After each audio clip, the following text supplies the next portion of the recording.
Makanya kenapa Nabi suka orang miskin. Loh, saya pernah ditanya, saya ini punya teman yang kaya raya. Dia biasa ngamal 1 miliar, 2 miliar. Dia nggak terima sama fatwa saya, Gus kenapa Anda masih muji orang miskin? Ngamalnya tuh banyak saya sekali ngamal bisa 1 miliar, setengah miliar. Tapi kata saya, ngamal kamu itu tidak dramatis, nggak seru kata saya. Terus dia tanya, kok bisa Gus? Dia orang kaya, paling ngamal 1 miliar untuk bangun masjid, 1 miliar, setengah miliar bangun pondok, setengah miliar. Tapi kalau orang miskin, misalnya tukang beca, orang miskin kan pasti kawannya orang miskin. Kan nggak mungkin orang miskin utang Abu Rizal Bakri, utang Yusuf Kala, kan nggak mungkin. Kenal saja ndak. Orang miskin kan utangnya sesama orang miskin. Itu pasti itu kan hukum sosial ya. Nah ternyata itu hari itu anaknya ndak makan, hari itu istrinya mau kelahiran.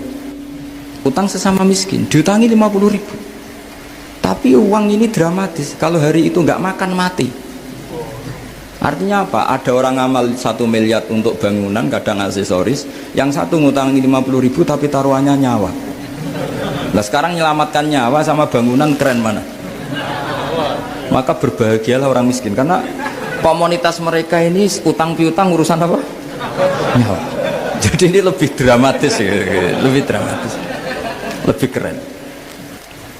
Nah, makanya utang piutang orang miskin itu paling diabadikan Quran karena lebih keren, lebih keren karena nyawa apa? Loh saya ini kan termasuk kecil sudah kiai agak keren, sudah kiai agak mapan. Itu kalau orang-orang kaya nawarin saya paling Gus nggak ganti mobil, nggak ganti aksesoris mobil itu nggak keren.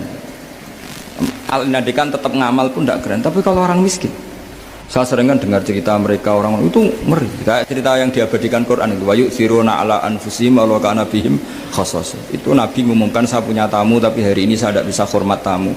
Ada sahabat yang usul, saya ya Rasulullah, perlu dicatat dulu di Arab tuh nggak ada warung, nggak ada GoFood. Nggak bisa kamu pesen online terus. Wah nih, nanti delivery gitu nggak bisa. Nah terus akhirnya datang ke rumahnya, datang istri saya ada makanan, ada hanya untuk jatahnya bayi. Terus ya sudah, bayinya kamu tidurkan supaya jatah itu dimakan tamunya Rasulullah. Sehingga pagi-pagi dia datang ke Nabi, kamu punya amal apa? Sehingga tadi malam ada ayat wa yu'thiruna ala anfusihim walau kana bihim khassasah. Mereka mengalahkan kepentingan dirinya sendiri meskipun punya kepentingan sendiri demi tamu tadi. Terus cerita dia, kita tamu tadi malam ya Rasulullah, yang saya sanggup menghormat, sebenarnya saya tidak punya apa-apa, hanya jatah bayi. Itu aja dramatis, bayinya ditidurin dulu tapi tidak disuntik ganja, tidak ditidurin.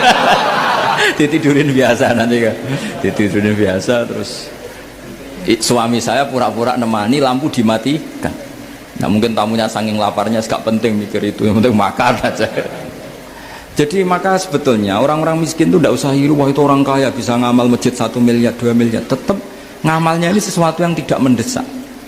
Tapi sesama orang miskin, kalau temannya minta tolong itu mesti dramatis. Istri mau kelahiran, kematian, kelaparan. Wah yang diselamatkan itu seru semua. Artinya gini ya, kalau miskin ya nikmati saja, itu ada peluang untuk menyalip